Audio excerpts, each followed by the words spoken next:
The gun was already pointed at his chest before Jin Sang-kwon finished opening the door. He'd paid $3 million cash for an abandoned safe house in the Cascade Mountains. No questions asked, no paper trail, completely off-grid. The seller guaranteed it had been empty for 5 years. Perfect for a man whose enemies were closing in from Seoul to Seattle. But the woman standing in his newly purchased kitchen didn't look like empty. She looked like survival. Like fury wrapped in exhausted brown skin and surgical precision. Her finger rested on the trigger with the confidence of someone who'd already decided he was a threat. Behind her, 2 identical faces peered around the doorframe. Twin boys, no older than 6, with eyes too old for their years.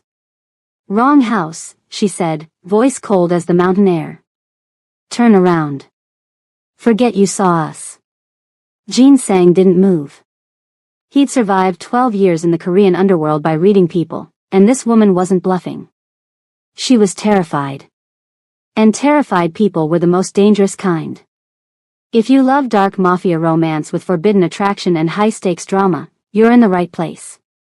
Hit that subscribe button and turn on notifications because this story is about to get intense. Drop a comment telling me, would you trust a mafia boss or run? Now, let's get into what happened when 2 people with blood on their hands found something worth protecting. Jin Sang-kwon hadn't planned on dying in America. Korea had become too hot, the Jopik syndicate wars had turned Seoul's underground into a bloodbath, and when the Yakuza started whispering his name in alliance talks, Jin Sang knew it was time to disappear. Not retire. Men like him didn't get retirement parties. But disappear long enough for the chaos to settle, for memories to fade, for the next ambitious underboss to become everyone's favorite target.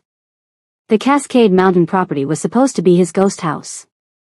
Remote enough that satellites barely registered it, tucked into 70 acres of pine and shadow 40 miles outside Portland.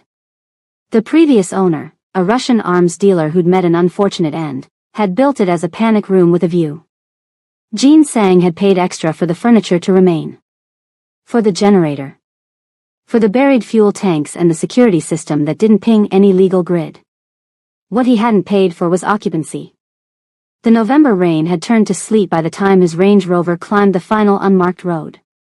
His lieutenant, Dae-young, sat in the passenger seat, hand resting casually on his concealed weapon, a habit from 20 years of keeping Jin Sang alive. "Smoke," Dae-young said, pointing. Jin Sang saw it. Thin, nearly invisible against the gray sky, but definitely smoke. Coming from the house's chimney. His house. They parked 50 yards out. Approached on foot. Professional. Silent. That's when he saw the clothesline, small shirts and pants, child-sized, whipping in the wind. A vegetable garden, struggling but maintained, near the east side.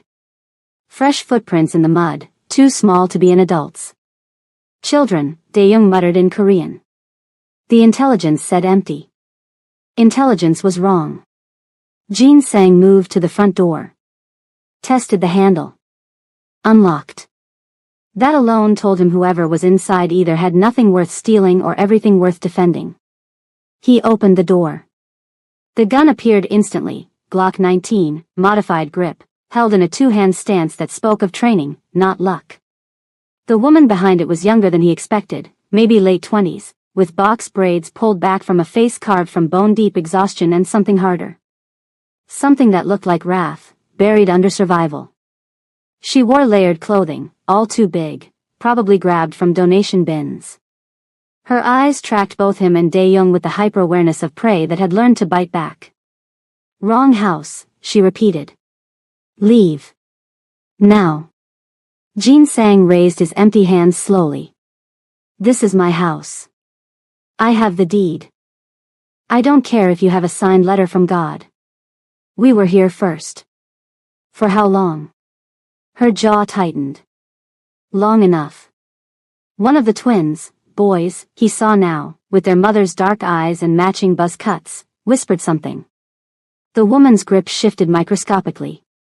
Not lowering the weapon, but accounting for the distraction. Amateur tell. But the desperation behind it was pure professional. "My name is Jin Sang-kwon," he said carefully. "I bought this property legally. I don't know who you're hiding from, but I'm not here to hurt children. Legally. She laughed, bitter. Men like you don't do anything legally. Men like me? I know who you are. Her eyes flicked to the tattoo barely visible above his collar, the three-fingered crow of the Kwan family syndicate. I know what that mark means. So don't stand in my house and talk about legal. Then you know, Jin Sang said quietly, that if I wanted you dead, you'd be dead. The gun is for your comfort, not your safety. Dae-young tensed beside him, but Jin Sang raised a hand slightly. Wait. The woman stared at him for 10 long seconds. Then, slowly, she lowered the weapon, but didn't put it down. Zariah, she said. Not a surrender. An exchange of information. Zariah Williams. These are my sons, Malik and Marcus. And before you ask, no, I'm not leaving. Shoot me if you want, but my boys are staying. Why would I shoot you? Because that's what men with power do when women like me become inconvenient. There was a story there.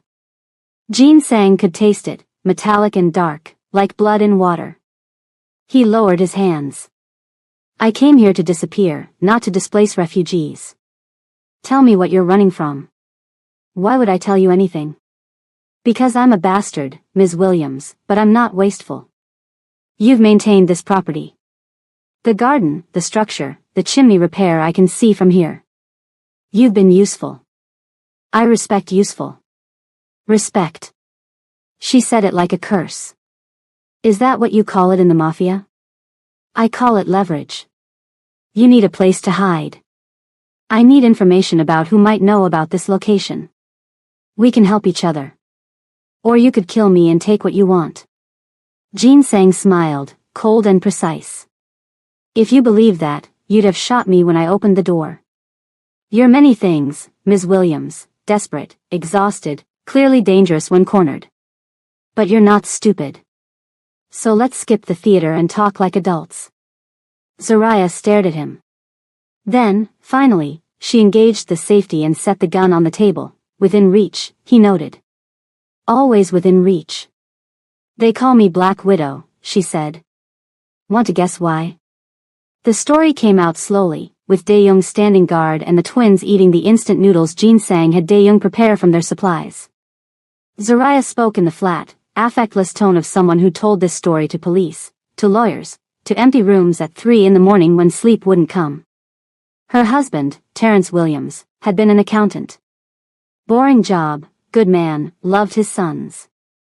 He'd taken a contract position with a real estate development firm called Pacific Crest Holdings, legitimate on paper, but a front for laundering money from half a dozen criminal organizations, including the Brava, the Sinaloa Pipeline, and a Korean syndicate with business interests in West Coast port cities.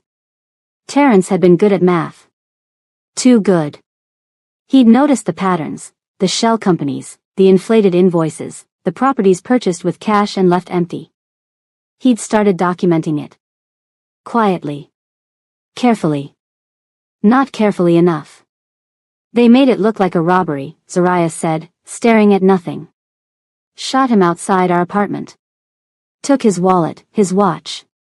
Police wrote it up as wrong place, wrong time. But I knew. Because the day before he died, Terrence told me he'd found something bad. Something that connected the development company to human trafficking routes through the port of Seattle. Jin Sang went very still. Human trafficking? Container ships. False manifests. Women and children smuggled in from Asia, Eastern Europe, South America. Pacific Crest Holdings owned the warehouses where the containers were delayed for inspection. Except the inspections were bought off, and the cargo disappeared into the night. And your husband documented this. Everything. Financial records, shipping logs, photographs he took of the warehouse district. He was going to the FBI. Zariah's voice hardened. But someone found out. Someone always finds out. Where is the evidence now? She looked at him, eyes sharp. Why? So you can destroy it? Protect your friends? I don't have friends in human trafficking, Ms. Williams. I have standards. Standards. She laughed, harsh. You're a criminal. I'm a businessman in a criminal enterprise. There's a difference. I deal in protection, in territory, in money that was already dirty. Not in cages. Never in cages. His voice dropped to something colder than the mountain air. If your husband's evidence connects to the Kwan family business, I need to know. Because if my people are involved, they're acting without my sanction. And that's a problem I will solve personally. Zariah studied him. Weighing. Calculating. The evidence is hidden, she finally said. Encrypted files, physical documents. Terrence left me instructions before he died, where to find it, how to access it. But I can't use it. I went to the FBI, to the police, to a journalist. Within 24 hours, my apartment was raided by men with no badges. They tore everything apart. Told me if I talked, my sons would disappear into the same containers Terrence tried to expose. So you ran. I ran. Changed our names, burned through our savings, kept moving. 9 months of shelters and motel rooms and looking over my shoulder. Then I found this place. It was supposed to be abandoned. Forgotten. I thought. She shook her head. I thought we could finally breathe. Jean Sang looked at the twins, Malik and Marcus, eating noodles with the mechanical efficiency of children who'd learned hunger. 6 years old, maybe 7. The same age Jean Sang had been when his father introduced him to the family business with a knife and a lesson in loyalty. He'd sworn, back then, that he'd never let children suffer for adult sins. Some promises were harder to keep than others. The property deed, Zariah said suddenly. Who sold it to you? A shell company. Managed by a lawyer in Seattle. Pacific Crest Holdings? Jean Sang's expression didn't change, but Dae-young swore softly in Korean. No, Jean Sang said. But I can check the corporate registry. See who owns what. They own this land, Zariah said flatly. They sold you a safe house they've been using as a black site. I found zip ties in the basement. Industrial cleaning supplies. Soundproofing panels. The temperature in the room dropped 10 degrees. Jean Sang stood. Show me. This is getting darker than I expected, and we're only halfway through. If you're hooked, smash that like button. It tells me you want more stories like this. And comment below, do you think Jean Sang can actually protect Zariah, or is he part of the problem? Don't go anywhere, because what happens next changes everything. The basement confirms Zariah's story. Jean Sang stood in the middle of the concrete space, cataloging details with the professional detachment that had kept him alive in rooms much worse than this. The soundproofing panels were industrial grade, recently installed. The drain in the floor was too large, too well maintained. The hooks in the ceiling beam weren't for hanging tools. Dae-young examined the zip ties, commercial strength, bulk packaging, the kind bought in quantities that suggested repeated use. This was a holding facility, Dae-young said in Korean. Recent, maybe in the last year. And they sold it to me. Jean Sang's voice was silk over razor wire. Why? Maybe they stopped using it. Too remote, too hard to monitor. Or maybe, Zariah said from the stairs, she'd followed them down, gun back in her hand, they knew exactly who you were and wanted to see what you'd do when you found me. Jean Sang turned. Explain. You're Kwan Jean Sang. I looked you up after Terrence died, when I was trying to understand the players. You run the Pacific Northwest operations for one of the biggest Korean syndicates in the world. You've got legitimate businesses, political connections, enough money to buy silence. She descended the stairs slowly. But you've also got a reputation. You don't deal in human trafficking. You've killed men in your own organization who tried to start that pipeline. You've done your homework. I had to.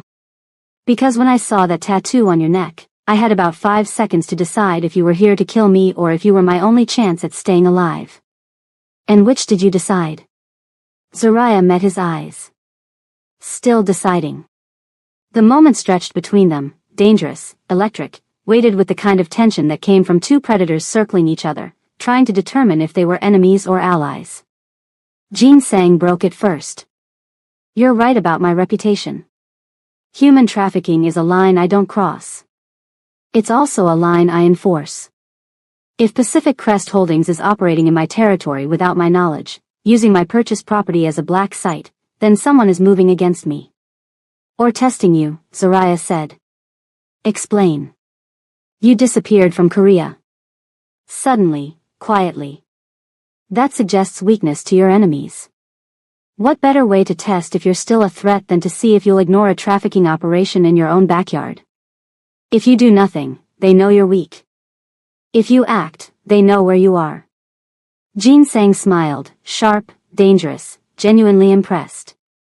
You think tactically, Ms. Williams. I think like someone who's been hunted for 9 months. You learn to see the patterns. Then you'll appreciate this pattern. I don't like being tested. And I don't forgive people who use children as bait. He pulled out his phone, typed a rapid message. Dae-young, I want full intelligence on Pacific Crest Holdings. Corporate structure, known associates, financial transactions for the last 18 months. Cross-reference with every organization that knows I'm in Portland. That will take time, Dae-young said. You have 6 hours. Dae-young nodded and disappeared upstairs. Zaraya lowered her gun slightly. What are you going to do? What I do best, Ms. Williams. I'm going to find out who's playing games with my territory, and I'm going to remind them why that's a bad idea. He started toward the stairs, then paused. Your husband's evidence. I'll need it. No. No.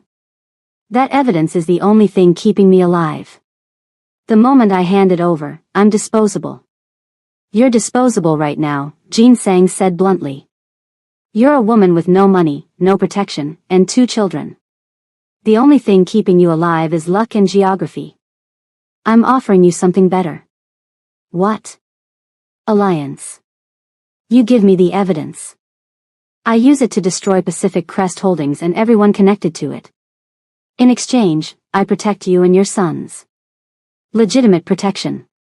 Safe house, new identities, enough money to start over somewhere they'll never find you. And if you're lying?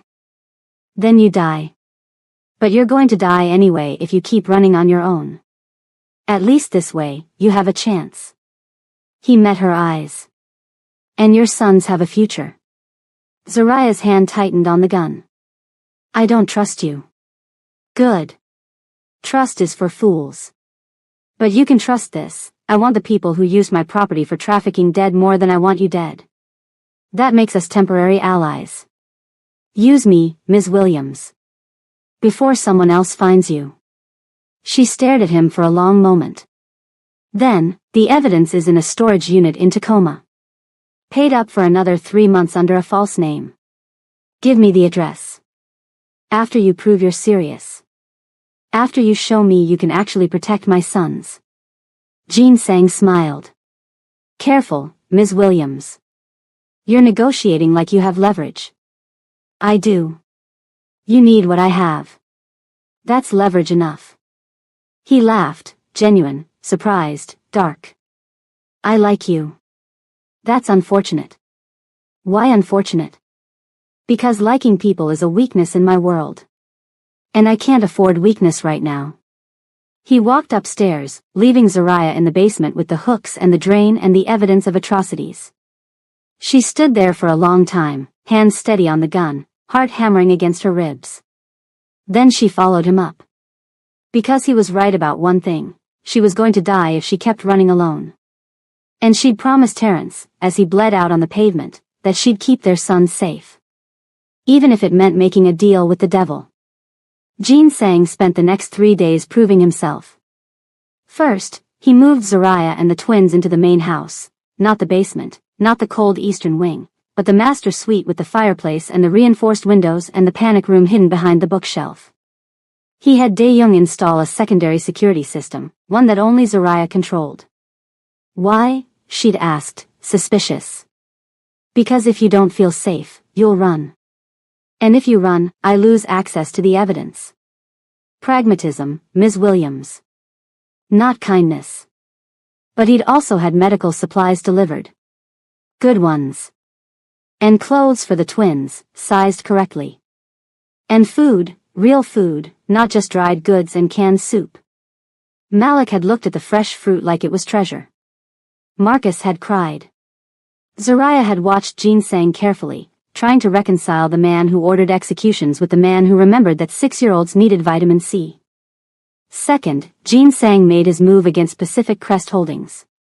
It started with money, frozen accounts, disrupted transactions, shipments that mysteriously disappeared. He called in favors from judges, from port authorities, from the kind of people who owed him blood debts. Within 48 hours, Pacific Crest Holdings was hemorrhaging cash and credibility. Then came the meeting. Jean Sang arranged it for neutral ground, a private room at an upscale restaurant in downtown Portland. He brought Dae-Young and 2 other lieutenants. Pacific Crest sent their CEO, Marcus Holloway, and their head of security, a former Spetsnaz operative named Viktor Petrov. Zariah watched via laptop from the mountain house, the video feed coming from a pin camera on Dae-Young's lapel. Mr. Kwon, Holloway said, smiling the oily smile of a man who thought money made him untouchable. To what do we owe the pleasure? You sold me property, Jean Sang said. Cascade Mountain, 70 acres. $3 million, cash. I remember. Beautiful land. I hope you're enjoying it. I am. Except for the soundproofing panels in the basement. And the industrial drain. And the hooks. Jean Sang's voice didn't rise, didn't sharpen. It simply existed, cold and factual. Want to explain what I bought, Mr. Holloway? The smile faltered. I don't know what you're talking about. Then let me educate you. Jean Sang slid a folder across the table. Shipping manifests. False customs declarations. Photographs of containers that were supposed to hold electronics but actually held people. All of it connected to warehouses your company owns. Holloway didn't open the folder.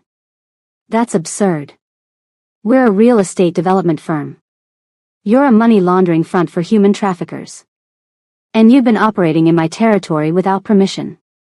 Your territory? Holloway's voice rose. You don't own Portland. No. But I own the silence that lets businesses like yours exist. And I'm withdrawing that service. Viktor Petrov leaned forward, hand moving toward his jacket. Dae-Young was faster, gun out, aimed, ready. Jean Sang didn't even blink. Before you do something stupid, Victor, understand this. I have evidence connecting Pacific Crest Holdings to 17 shipping containers, 43 missing women and children, and a corruption network that includes 3 customs officials and a federal judge.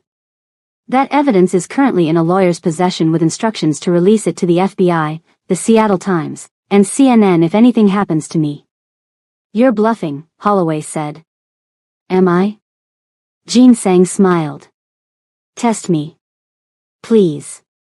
The silence stretched. Then Petrov slowly removed his hand from his jacket. Empty. Good choice, Jean Sang said. Now, here's what's going to happen. Pacific Crest Holdings is going to dissolve. Quietly. You'll liquidate assets, pay out investors, and disappear. If you do this cleanly, you get to live. If you resist, if you try to continue operations, if you even think about retaliating. You'll what? Holloway demanded. Kill us? You're one man. I'm one man with a syndicate, a reputation, and absolutely nothing to lose. Jean Sang stood. You have 72 hours. After that, the evidence goes public and I stop playing nice. He walked out. The video feed cut. Zariah sat in the mountain house, heart pounding, watching the empty screen. Jean Sang returned 4 hours later, stepping through the door like he'd been out for groceries instead of threatening traffickers. They'll try to kill you, Zariah said. Probably. You just made yourself a target. I've been a target since I was 12 years old, Ms. Williams. I'm used to it. Why? She stood, facing him. Why risk this? You could have just destroyed the evidence, killed me, pretended you never found anything. Why start a war? Jin Sang looked at her, really looked, for the first time since he'd found her with a gun pointed at his chest. Because, he said quietly, I've done terrible things in my life. I've hurt people. Killed people. Built an empire on blood and fear. But I've never put children in cages. And I won't let it happen in my city. So this is about your reputation. This is about the line between monster and man, Ms. Williams. I know which side I'm on. But I get to choose how far into the dark I go. And human trafficking is too far. Zariah stared at him. At the tattoos visible at his collar. At the scars on his knuckles. At the eyes that had seen too much death to fear it anymore. You're not what I expected, she said. Neither are you. What did you expect? A victim. Someone broken and desperate. He tilted his head slightly. But you're not broken. You're angry. And anger is so much more useful than fear. Is that why you're helping me? Because I'm useful? I'm helping you because your husband died trying to do the right thing, and his sons deserve better than to grow up in hiding. Jin Sang's voice dropped. And because when I look at them, I see myself at that age. And I remember what it felt like to be powerless. The moment hung between them, fragile, honest, dangerous. Then Malik appeared in the doorway, clutching a stuffed animal Dae-young had brought. Mom? Is the scary man staying? Zariah knelt, pulling her son close. Yeah, baby. He's staying. Is he gonna protect us? She looked up at Jin Sang. I think so. Good, Malik whispered. I'm tired of running. Jin Sang felt something crack in his chest, a fissure in the armor he'd built over 20 years of survival. He'd come to this mountain to hide from his enemies. Instead, he'd found something worth fighting for. The retaliation came on the fourth day. Zariah woke to the sound of glass shattering, not the windows, those were bulletproof, but the side mirror on Jin Sang's Range Rover. She grabbed her gun, instinct from 9 months of running, and found Jin Sang already at the window, phone to his ear, speaking rapid Korean. How many? He asked when he hung up. Dae-young appeared from the hallway, armed. 3 vehicles. 8 men. They parked 2 miles down the mountain road and hiked in. Pacific Crest. Petrov's men. Professional. Jin Sang's expression didn't change. Get the woman and children to the panic room. I'm not hiding, Zariah said. He turned, eyes sharp. This isn't negotiable. You're right. It's not. Because this is my fight. They killed my husband. They've been hunting me for 9 months. I'm not hiding while you handle my problems. You have children. Which is exactly why I'm fighting. You think I survived this long by hiding? I survived by learning to shoot back. Jin Sang studied her. Then, to Dae-young, take the twins to the panic room. Give Ms. Williams body armor and a rifle. Sir. Do it. 5 minutes later, Zariah was wearing a tactical vest and holding an AR-15 she handled with surprising competence. Jin Sang had positioned his 4 men at strategic points around the property. He took the eastern approach. Zariah took the western. Stay low, he told her. Don't be a hero. Same to you. He almost smiled. Ms. Williams, I stopped being a hero a long time ago. Then the gunfire started. It was professional, coordinated, suppressive fire designed to pin them down while a secondary team moved on the house. But Jin Sang had fought in syndicate wars where ammunition was cheaper than mercy. He moved through the trees like smoke, flanking 2 of Petrov's men and dropping them with double taps that were more execution than combat. Zariah, on the western approach, proved she wasn't bluffing about knowing how to shoot. When 3 men tried to breach through the garden, she lit them up with controlled bursts that forced them into cover, then radioed their positions to Dae-young. The fight lasted 8 minutes. When it was over, 4 men were dead, 3 were wounded and fleeing, and 1, Viktor Petrov himself, was on his knees in the mud with Jin Sang's gun pressed to his temple. You made a mistake, Jin Sang said softly. Fuck you, Petrov spat. Wrong answer. Jean Sang pulled the trigger. Zaraya watched from 20 feet away, rifle still raised, as Petrov's body collapsed into the mud. She waited for the horror, the revulsion, the moral crisis. It didn't come. Instead, she felt satisfied. Jean Sang turned, blood spatter on his collar, and met her eyes. Looking for judgment, maybe. Or disgust. He had it coming, Zaraya said. Yes. He did. Is this what your life is like? Fighting and killing and always looking over your shoulder? Every day. Sounds exhausting. It is. He walked toward her, gun lowered. Are you all right? I shot at people. I might have killed someone. She looked at her hands. They were steady. I should feel bad about that. But you don't. No. Does that make me a monster? It makes you a survivor, Ms. Williams. There's a difference. Zaraya laughed, sharp and bitter. Is there? Because right now, standing here with blood in the dirt and my son's hiding in a panic room, I'm not sure I know the difference anymore. Jean Sang reached out slowly, giving her time to pull away, and gently lowered her rifle. The difference is that monsters enjoy it. Survivors just do what's necessary. Which one are you? She met his eyes. Still deciding. Good. The day you stop deciding is the day you become like me. And what are you? Damned, he said simply. But trying to be less damned tomorrow than I was yesterday. Something shifted between them in that moment, a recognition, understanding that went beyond words.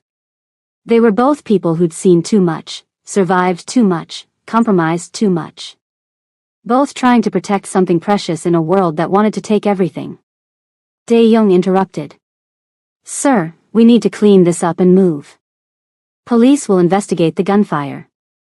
We own the police in this county, Jean Sang said, but you're right. It's time to relocate. Where? Zaraya asked. Seattle. I have a safe house in Belltown, secure, defensible, close to resources we'll need. He looked at her. Unless you prefer to disappear on your own. With Petrov's people hunting me? And Pacific Crest still operational? I'll dismantle Pacific Crest within the week. But it will be loud. Public. The kind of attention that makes enemies. Good, Zaraya said. Let them come. I'm done running.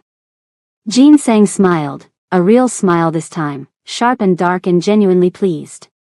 Black Widow indeed. The Seattle safe house was a penthouse in a building Jean Sang owned through 3 shell companies.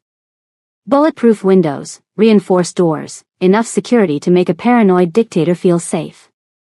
Malik and Marcus adjusted with the resilience of children who'd learned that home was wherever moms said it was. Jean Sang had enrolled them in a private school under false names, with enough money to smooth over any questions about background checks. Zaraya watched her sons play video games in the living room, an Xbox Jean Sang had bought without asking, along with a collection of age-appropriate games, and tried to reconcile her reality. A month ago, she'd been sleeping in an abandoned cabin, rationing canned food, and teaching her children how to run if strangers came. Now she was living in luxury with a Korean Mafia boss who'd killed 4 men to protect her and bought her sons a gaming console. You're thinking too hard, Jean Sang said from the doorway. She didn't jump. She'd gotten used to his silent movements. I'm thinking I don't understand you. What's to understand? You're a criminal. You've killed people. Built an empire on violence. But you also. She gestured at the twins. You bought them toys. Children should have toys. Why do you care? Jean Sang was quiet for a moment. Then, when I was 7, my father brought me to my first execution. A man who'd stolen from the family business. My father handed me a knife and told me to help. To learn loyalty. He stared at nothing. I still remember the sound. The smell. The way the man begged. Zaraya's throat tightened. That's awful. That's the life I was born into. No choice, no escape. Just blood and obedience. He looked at the twins. Your sons didn't choose this. They deserve better. So I make sure they have better, even if it's just for a little while. You're trying to atone. I'm trying to be slightly less of a monster. It's not the same thing. Zariah stood, crossing to him. They were close now, close enough that she could see the scars on his neck, the tattoos that told a story of violence and survival. Close enough to feel the heat of him, the coiled danger that never fully relaxed. I don't think you're a monster, she said quietly. Then you're not paying attention, Ms. Williams. Stop calling me that. My name is Zariah. Zariah. He said it like he was tasting it. It suits you. Strong. Sharp. And what should I call you? Mr. Kwon? Sir? Boss? Jean sang. Just Jean sang. Jean sang, she repeated. The intimacy of his given name felt dangerous. Thank you. For protecting my sons. I'm not doing it for thanks. Then why? He looked at her, really looked, with the intensity of a man who'd spent his life reading people for threats and tells and weaknesses. Because when I'm with you, I remember what it feels like to want to be better instead of just stronger. The air between them charged, electric and heavy. Zariah knew she should step back. Should remember that this man was dangerous, that he'd killed people in front of her, that getting close to him was a risk she couldn't afford. But she'd been running for 9 months. She was tired of fear. So instead of stepping back, she stepped forward, closing the distance, and kissed him. It was brief, testing, a question more than a statement. Jean sang went very still. Then his hand came up, cupping her jaw with surprising gentleness, and he kissed her back, deeper, hungrier, with the intensity of a man who'd forgotten what softness felt like. When they broke apart, both breathing hard, Zariah whispered, "Tell me this is a bad idea." "This is a terrible idea," Jean sang said. "Why?" "Because I'm in the middle of a war. Because people want me dead. Because anyone close to me becomes a target." His thumb brushed her cheekbone. "Because you deserve someone who can give you a normal life, and I can't even promise you tomorrow. I don't want normal. Normal got my husband killed and my sons hunted. I want someone who fights back. I'll ruin you, Zariah. Maybe I'm already ruined. You're not. Not yet. But stay with me, and you will be." She smiled, dark and certain. "Then ruin me," Jean sang. "Because I'm not going anywhere." He kissed her again, and this time it wasn't a question. It was a promise. Destroying Pacific Crest Holdings took Zariah's evidence, Jean Sang's resources, and a journalist willing to risk everything for the story. Her name was Sandra Chen, an investigative reporter for the Seattle Times who'd been tracking trafficking routes for 3 years. When Jean Sang approached her with Terrence's documentation, she didn't ask how he got it. She just started writing. The story broke on a Tuesday morning, Pacific Crest Holdings, how a real estate firm became a human trafficking pipeline. 47 pages of evidence. Shipping manifests. Financial records. Photographs of containers, warehouses, and the people who'd disappeared. Testimony from survivors, arranged by Jean Sang through his network, protected by his money and his threats. And at the center of it all, Marcus Holloway, CEO, and his network of corrupt officials, customs agents, and international partners. By Tuesday afternoon, the FBI had raided Pacific Crest's offices. By Wednesday, Holloway was arrested at SeaTac Airport trying to flee to the Cayman Islands. By Thursday, 3 federal judges and a dozen officials had resigned or been suspended. By Friday, Jean Sang's phone wouldn't stop ringing. "You've made powerful enemies," Dae-Young said, scrolling through threat assessments. "The Bratva is unhappy. The Sinaloa contacts are pulling out of Seattle. And the Yakuza." "The Yakuza what?" "They want a meeting." Jean Sang's expression darkened. "When?" "Tonight.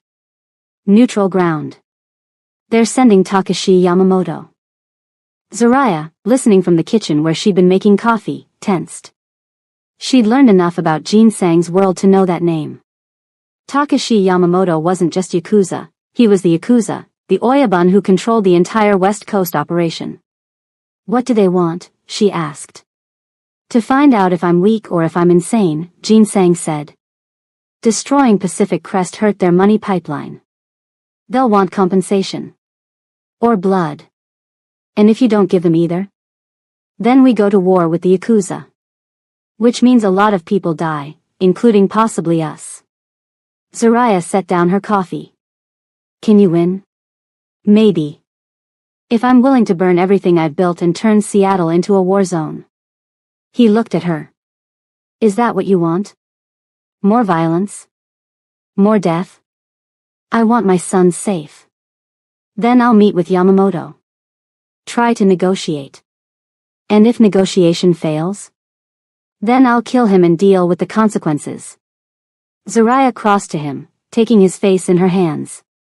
You don't have to do this alone. Yes, I do. This is my world, Zaraya. My choices, my sins. I won't drag you deeper into this. Too late. I'm already here. And I'm not letting you walk into a meeting with the Yakuza without backup. You're not coming. The hell I'm not. They stared at each other, stubborn, fierce, both unwilling to bend. Finally, Jin-sang sighed. You stay in the car. Armed, with Dae-young. If anything goes wrong, you drive away and don't look back. Fine. I mean it, Zaraya. If I die, you take your sons and disappear. Use the accounts I've set up. The new identities. Don't try to avenge me. Just survive. You're not going to die. Probably not. But if I do, promise me you'll run. Zaraya kissed him, hard and desperate. I promise. It was a lie. They both knew it. The meeting was set for a warehouse in the industrial district, neutral ground, no weapons, 3 people per side. Jin-sang brought Dae-young and his most trusted lieutenant, a stone-faced enforcer named Min-jun. Yamamoto brought 2 men in expensive suits and cold eyes. Zaraya watched from the SUV parked a block away, night vision binoculars in hand, gun on her lap.